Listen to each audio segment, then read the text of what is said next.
Gue pernah mikir, hidup gue bakal datar-datar aja. Bangun pagi, kerja, makan seadanya, terus tidur. Ulang lagi besok. Gue cuma anak kampung dari Indramayu, kerja jadi pembantu rumah tangga di luar negeri, ngurus rumah orang, nyuci baju, ngepel lantai, masak, bersihin toilet. Gaji pas-pasan. Tapi ya udah, yang penting halal. Sampai suatu hari, hidup gue dibikin jungkir balik. Gue dikasih 2 pilihan yang enggak pernah kebayang sebelumnya. Bukan antara 2 kerjaan, bukan antara 2 kota, tapi antara uang 1 miliar rupiah atau nikahin janda majikan gue sendiri. Iya, lo nggak salah dengar, dia lebih tua dari gue, punya anak, kaya raya. Tapi juga baik, lembut, perhatian. Dan entah gimana, hati gue sempat goyah. Gue mikir, ini serius? Gue cuma orang kecil, dia bisa dapet siapa aja. Tapi ternyata, pilihan ini bukan sekadar soal uang atau cinta. Ini soal harga diri, mimpi, dan masa depan yang gak akan pernah sama lagi. Dan semua itu dimulai dari satu peristiwa yang sederhana. Gue cuman gak nyangka, akhirnya hidup gue malah ditentukan di meja makan. Nama gue Reza. Gue bukan siapa-siapa. Cuma anak kampung dari Indramayu yang sejak kecil sudah diajarin sama hidup buat gak banyak mimpi. Gue lahir di sebuah rumah yang lebih pantas disebut gubuk. Ukurannya kecil, sempit, dan sering bocor kalau hujan. Lantainya masih tanah waktu gue lahir. Baru diganti semen waktu gue kelas 5 SD. Itu pun hasil nabung nyokap dagang gorengan dan bokap narik becak dari pagi sampai malam. Gak ada AC, gak ada kamar sendiri. Kalau malam, gue tidur bareng adik gue di satu tikar tipis. Kalau lagi beruntung, bisa pinjam kasur tetangga kalau mereka lagi mudik. Gue anak kedua dari 4 bersaudara.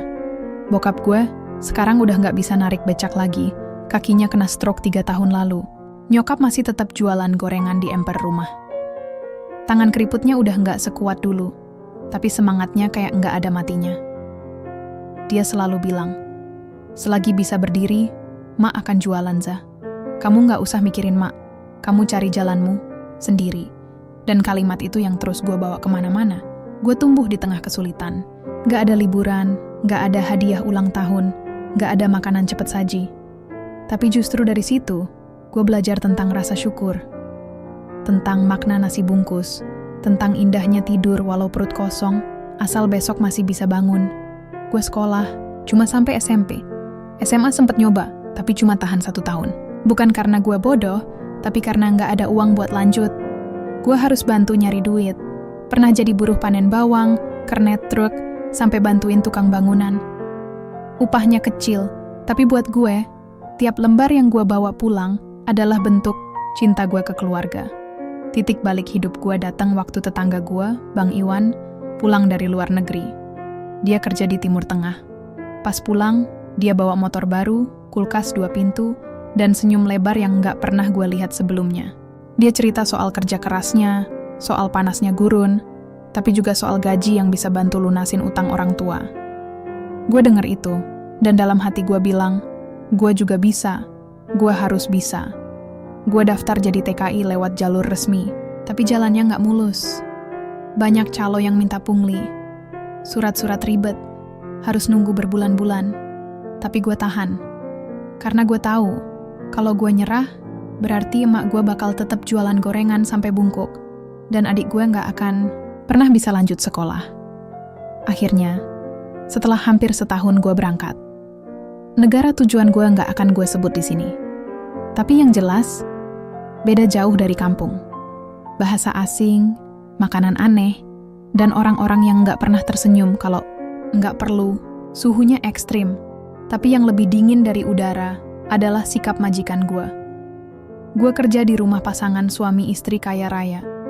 Suaminya warga negara asing, istrinya lokal. Rumahnya gede, 2 lantai, isinya barang-barang mahal semua. Gue yang urus bersih-bersih, masak, nyuci, nyetrika, sampai kadang jagain anaknya yang masih kecil. Hari-hari awal, gue ngerasa kayak bayangan. Gak ada yang manggil nama. Gak ada yang bilang terima kasih. Tapi gue tahan. Karena gue inget emak gue. Gue inget bokap yang sekarang cuma bisa duduk di kursi plastik. Gue inget adik gue yang harus jalan 4 kilometer buat ke sekolah karena gak ada ongkos naik angkot. Tiap awal bulan, gue kirim uang. Gak banyak. Tapi cukup buat nutup utang warung, beli seragam baru, dan sedikit buat tabungan darurat. Kadang emak gue kirim foto. Dia lagi senyum di depan rumah, yang atapnya udah diganti. Atau adik gue yang sekarang bisa pakai sepatu ke sekolah, bukan sandal jepit yang bolong. Dan tiap gue lihat foto itu, hati gue hangat. Gue gak butuh pujian. Cukup tahu bahwa hasil keringat gue bisa bikin emak tersenyum. Itu cukup. Tapi di balik semua itu, hidup sebagai TKI itu sunyi. Lu kerja dari subuh sampai malam, tapi gak ada yang bener-bener ngeliat lu.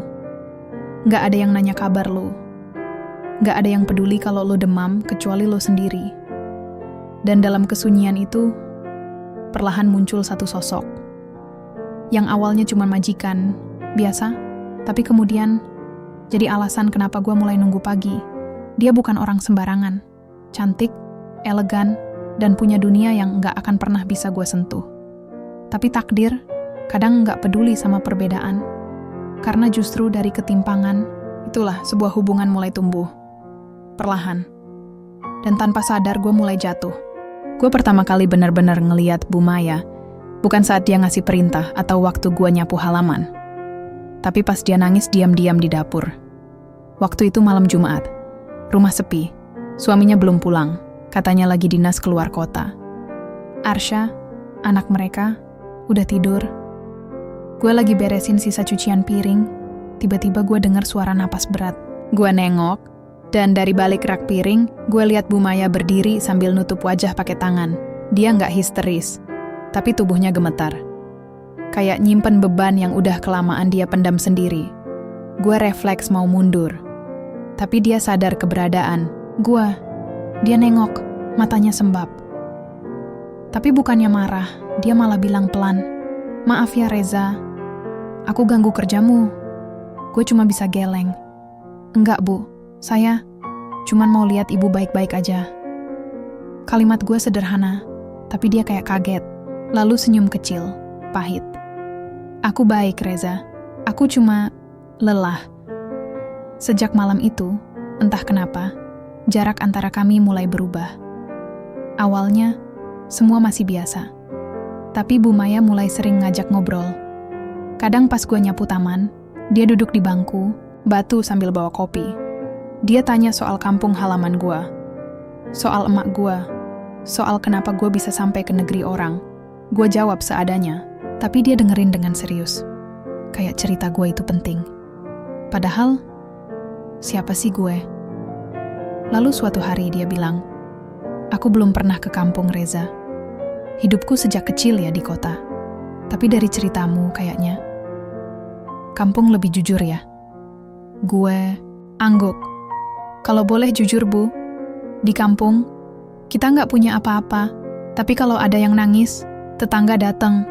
Kalau ada yang senang, semua ikut senang." Dia senyum. Tapi kali ini senyumnya nggak pahit.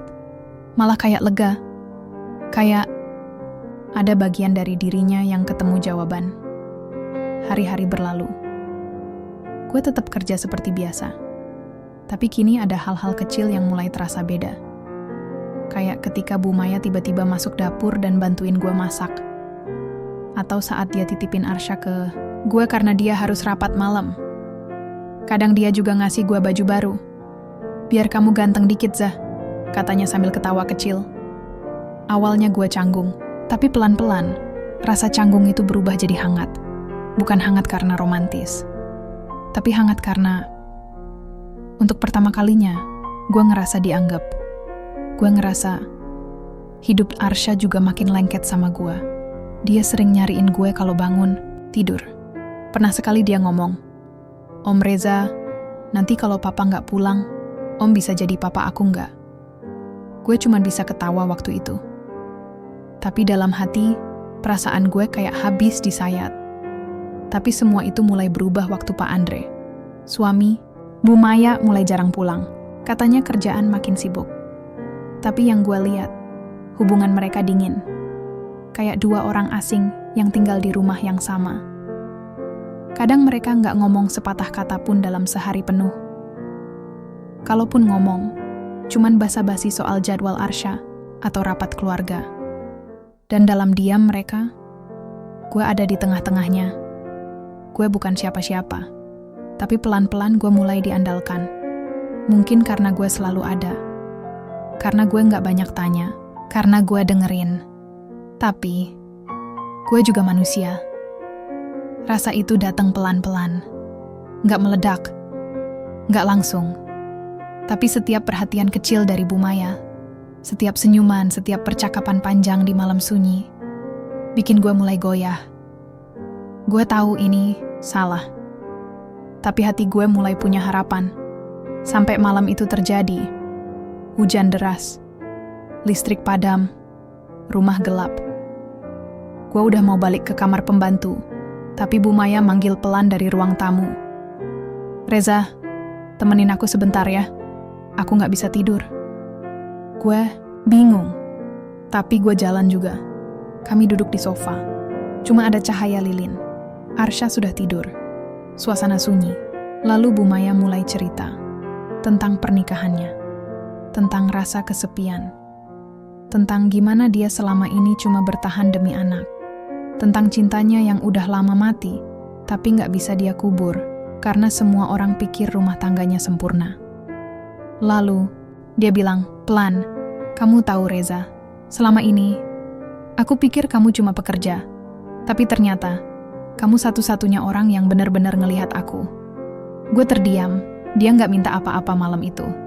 Tapi kata-katanya cukup buat ngebuka pintu di hati gue, yang sebelumnya udah gue kunci rapat-rapat.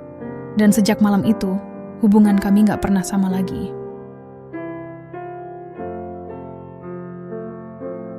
Setelah malam gelap dan lilin itu, hubungan gue sama Bu Maya berubah total. Tapi bukan kayak di film-film yang langsung jatuh cinta dan pelukan. Enggak, semuanya tetap terlihat normal dari luar. Tapi di dalam hati gue, badai mulai muncul. Bu, Maya tetap jadi majikan.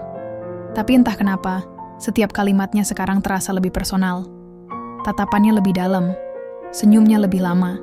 Dan gue, jadi cowok kampung yang mulai berharap terlalu tinggi. Gue tahu siapa diri gue. Gue tahu batasan gue. Tapi tiap pagi lihat dia jalan pakai daster panjang sambil ngebangunin Arsha dengan lembut, hati gue kayak dipelintir. Gue pengen jadi bagian dari itu. Tapi kenyataannya, gue cuma pembantu. Gak punya apa-apa. Dan dari situlah konflik pertama gue dimulai. Bukan sama orang lain, tapi sama diri sendiri. Hari-hari terasa lebih berat, bukan karena kerjaan, tapi karena perasaan yang makin susah disembunyikan. Bu Maya sering ngobrol sama gue setelah anaknya tidur. Kita ngomongin banyak hal, tentang film, makanan, sampai hal-hal kecil kayak suara jangkrik malam hari. Suara yang katanya bikin dia tenang, karena mirip suara kampung, tempat yang bahkan belum pernah dia kunjungi. Gue mulai bertanya-tanya, ini beneran cuman obrolan majikan dan pembantu? Atau dia juga ngerasa hal yang sama? Tapi tiap kali pikiran, itu datang, suara logika gue lebih keras. Jangan mimpi, Za. Dia itu janda orang kaya. Lo itu siapa? Anak tukang becak dari Indramayu yang cuma bisa ngelap kaca dan cuci piring. Dan rasa bersalah itu makin besar. Karena tiap kali Bu Maya senyum, gue balas dengan hati yang nggak netral. Tiap kali dia manggil Reza, gue jawab dengan harapan yang gue tahan setengah mati. Tapi ternyata, bukan cuma gue yang mulai sadar. Satu hari, Mbak Darti, ART yang udah kerja duluan di rumah itu, nyamperin gue di dapur. Dia bilang, datar, Za, jaga sikap, ya. Kamu sekarang deket banget sama ibu. Orang-orang udah mulai ngomongin. Gue kaget. Ngomongin apa? Ya kamu pikir aja sendiri, jawabnya. Terus pergi sambil nenteng keranjang cucian. Sejak itu, tatapan ART lain juga mulai beda. Ada yang sinis, ada yang kasihan, ada juga yang cuma pura-pura nggak tahu. Gue mulai jaga jarak. Gue berusaha balik ke mode pekerja profesional. Tapi Bu Maya justru curiga. Kamu kenapa, Za? Belakangan ini kamu dingin banget. Katanya waktu kami ketemu di dapur. Gue jawab pelan, takut. Saya takut salah langkah. Dia diem. Lalu bilang, kamu nggak salah, Reza. Perasaan itu bukan dosa. Kalimat itu nyangkut di kepala gue berhari-hari. Tapi tetap aja, gue nggak berani ngambil langkah apa-apa. Sampai akhirnya, takdir ngambil alih. Suatu malam, telepon rumah berdering. Bu Maya yang angkat. Suaranya berubah dalam hitungan detik. Dari tenang jadi panik. Dari lembut jadi gemetar. Gue lihat dari jauh. Matanya mulai basah. Bibirnya bergetar. Setelah nutup telepon, dia duduk pelan di sofa. Lalu ngomong tanpa menatap siapa-siapa. Pak Andre meninggal. Serangan jantung. Di hotel. Sunyi. Arsha masih tidur. Rumah diam. Dan Bu Maya seperti terperosok ke dalam lubang gelap yang gak ada lantainya. Gue berdiri di belakangnya. Gak tahu harus ngapain. Mau peluk? Gak berani. Mau duduk di sampingnya? Gak pantas. Tapi akhirnya gue cuma bilang, saya di sini, Bu. Kalau Ibu butuh apa-apa. Dia gak jawab, tapi dia nangis pelan. Bukan histeris, tapi tangis yang kayak, udah lelah.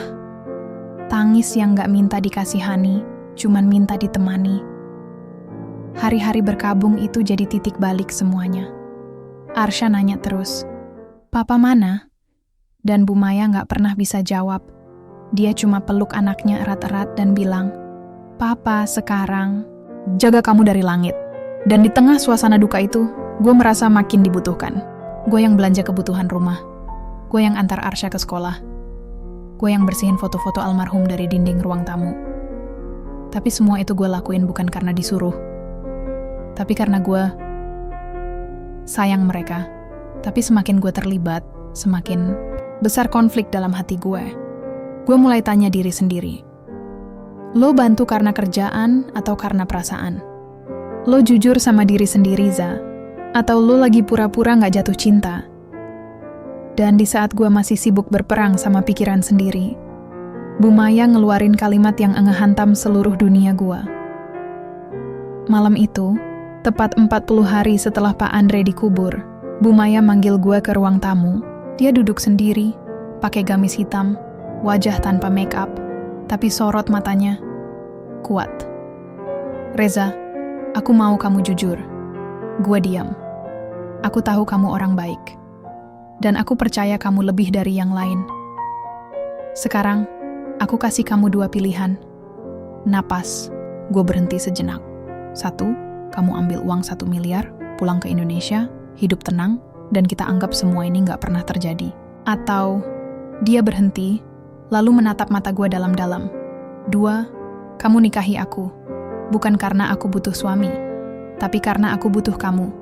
Arsha juga butuh kamu. Tapi aku gak akan maksa. Aku cuma minta kamu jujur ke diri kamu sendiri. Dan malam itu, dunia gue yang udah lama berantakan dilempar ke titik yang lebih gila lagi. 1 miliar atau pernikahan? Mana yang harus gue pilih? Waktu itu malam. Rumah sepi. Arsha udah tidur, dan jam dinding berdetak pelan, seakan ikutan nunggu jawaban dari gue. Di depan gue, Bu Maya duduk tenang, tapi jelas ada badai di matanya. 1 miliar rupiah, Za. Aku akan kasih kamu sekarang juga, cash. Kamu bisa langsung beli rumah buat orang tua kamu, buka usaha, hidup tanpa harus kerja ke luar negeri lagi. Itu pilihan pertama, katanya.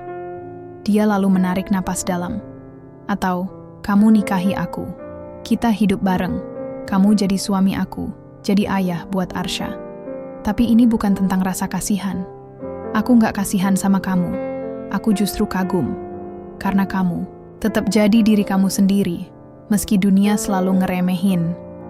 Gue gak bisa jawab. Tenggorokan gue kering. Jantung gue deg-degan, bukan karena senang, tapi karena takut.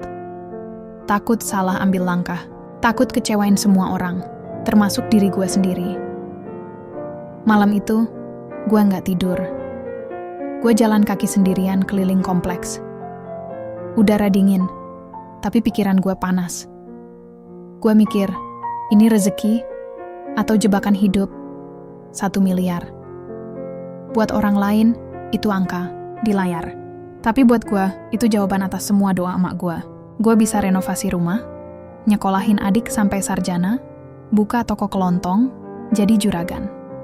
Nama gue bakal naik di kampung. Gue bisa pulang dengan kepala tegak. Tapi, kalau gue ambil uang itu, artinya gue ninggalin Bu Maya dan Arsya. 2 orang yang selama ini udah bikin gue ngerasa berarti. Gue ninggalin rumah ini, kenangan ini, dan semua perasaan yang udah numpuk pelan-pelan di dada gue. Tapi kalau gue pilih nikah, gue siap gak hidup sama janda bos sendiri?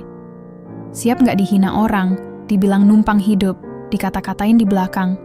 Siap gak jadi suami dari perempuan yang dunianya beda jauh sama gue? Dan yang paling gue takutin, apa gue cukup? Besok paginya, gue nelpon emak di kampung. Dia kaget dengar suara gue. "Za, kenapa nelpon pagi-pagi? Kamu baik-baik aja, Nak?" "Iya, Mak." "Reza baik, cuma..." Reza lagi bingung. Reza ditawarin 2 pilihan, Mak. Uang banyak, atau menikah sama perempuan. Baik. Tapi hidupnya beda sama Reza. Dunia kita beda jauh. Emak diam beberapa detik. Lalu dia cuma bilang, "Za, emak nggak bisa milihin jalan hidup kamu. Tapi emak tahu satu hal. Pilih yang bikin kamu bisa tidur nyenyak. Bukan cuma yang bisa bikin kamu beli kasur empuk." Dan kalimat itu nyelekit. Karena selama ini, gue pikir hidup tuh cuma soal keluar dari kemiskinan. Tapi ternyata, keluar dari kesepian juga penting. 2 hari kemudian, gue tulis surat. Panjang. Isinya jujur. Gue tulis pakai tangan, kertas biasa, tinta hitam. Gak ada kata puitis. Cuma hati yang gue tulis mentah-mentah. "Bu Maya, saya Reza. Saya nggak punya gelar, nggak punya tanah, nggak punya tabungan. Tapi saya punya niat. Saya tahu dunia kita beda. Tapi kalau ibu percaya sama saya janji akan jagain ibu dan Arsya seumur hidup saya. Tapi kalau ibu ragu, saya juga rela pergi. Karena mencintai seseorang juga artinya harus siap kehilangan." Surat itu gue taruh di meja makan. Gue gak berani kasih langsung. Gue cuma pergi ke kamar dan nunggu malam. Paginya, Arsya bangunin gue lebih cepat dari biasanya. "Om Reza," Mama senyum pas baca surat Om. Gue terdiam. Siangnya Bu Maya masak sendiri. Dia gak bilang apa-apa. Tapi sore harinya, dia ngasih gue 1 kotak kecil. Di dalamnya ada kunci rumah dan di bawahnya ada secarik kertas bertuliskan, "Kamu gak perlu pergi, karena kamu sudah jadi rumah buat kami." Gue nangis. Beneran nangis. Pernikahan kami gak mewah. Gak ada panggung, gak ada pesta. Cuma catatan sipil dan 2 saksi. Tapi waktu Bu Maya genggam tangan gue dan bilang, "Terima kasih sudah bertahan sejauh ini," gue ngerasa kaya raya. Kaya bukan karena harta, tapi karena punya tempat pulang. Arsya manggil gue papa, pelan-pelan. Awalnya canggung, tapi lama-lama dia sendiri yang bilang, "Papa Reza, peluk aku dong." Dan dari situ, hidup gue berubah. Gue bukan lagi Reza anak, tukang becak. Gue bukan lagi TKI yang dicibir. Gue adalah seseorang yang dipilih. Bukan karena kaya, tapi karena hati gue nyata. Tapi kadang, malam-malam gue suka merenung. Gimana kalau waktu itu gue pilih uangnya? Apa hidup gue lebih enak? Apa keluarga gue tetap bangga? Atau justru gue kehilangan sesuatu yang gak bisa dibeli sama angka? Tapi yang pasti, sekarang gue tahu. Kadang, jalan hidup paling sulit justru yang paling penuh cinta. Dan cinta yang tulus, gak pernah datang pakai kalkulator.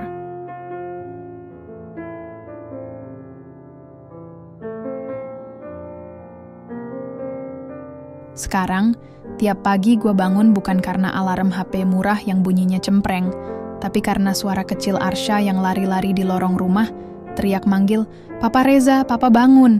Gue gak lagi cuci piring karena disuruh. Gue masak bukan karena kewajiban, tapi karena gue pengen. Karena gue tahu ada 2 orang yang nunggu gue di meja makan.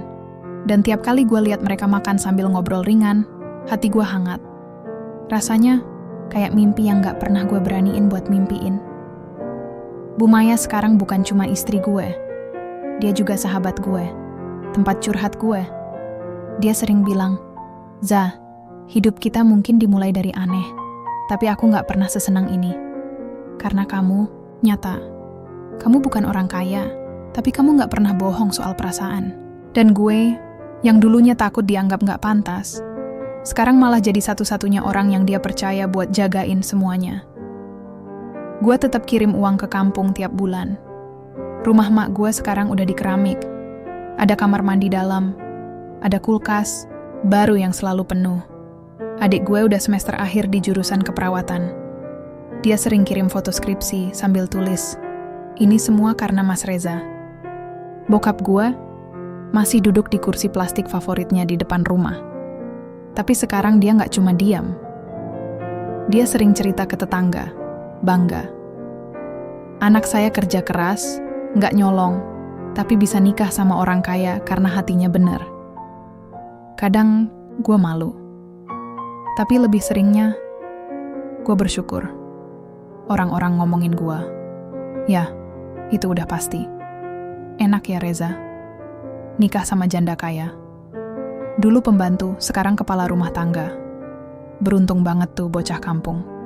Tapi mereka nggak tahu malam-malam gue tidur sambil mikirin gimana ngatur uang bulanan. Gimana ngurus Arsha waktu demam tinggi tengah malam. Gimana jadi penyeimbang buat istri yang masih trauma kehilangan. Mereka cuma lihat hasil. Nggak lihat perjalanan. Tapi itu bukan masalah.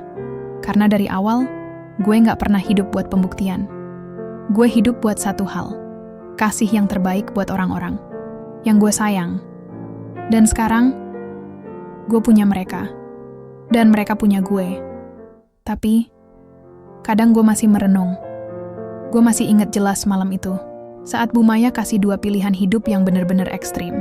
1 miliar, atau pernikahan, uang yang bisa ngubah nasib satu kampung. Tapi juga cinta yang bisa ngubah isi hati gue. Dan tiap kali gue pikirin itu, gue sadar. Keputusan gue bukan yang paling logis, tapi justru karena itu, gue gak pernah nyesel.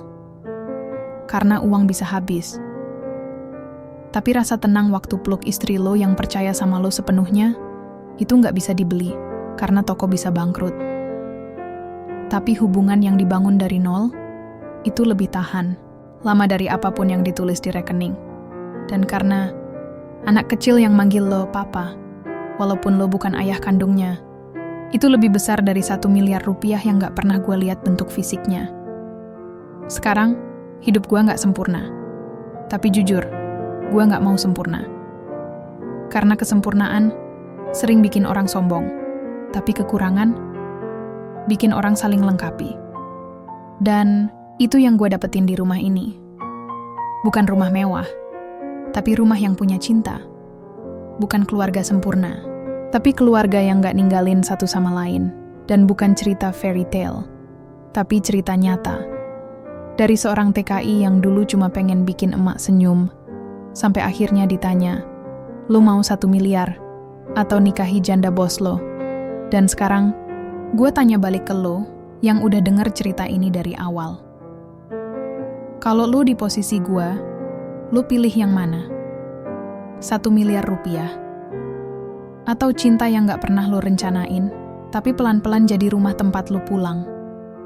Coba tulis di kolom komentar. Karena kadang pilihan hidup yang paling gila justru yang paling kita syukuri seumur hidup.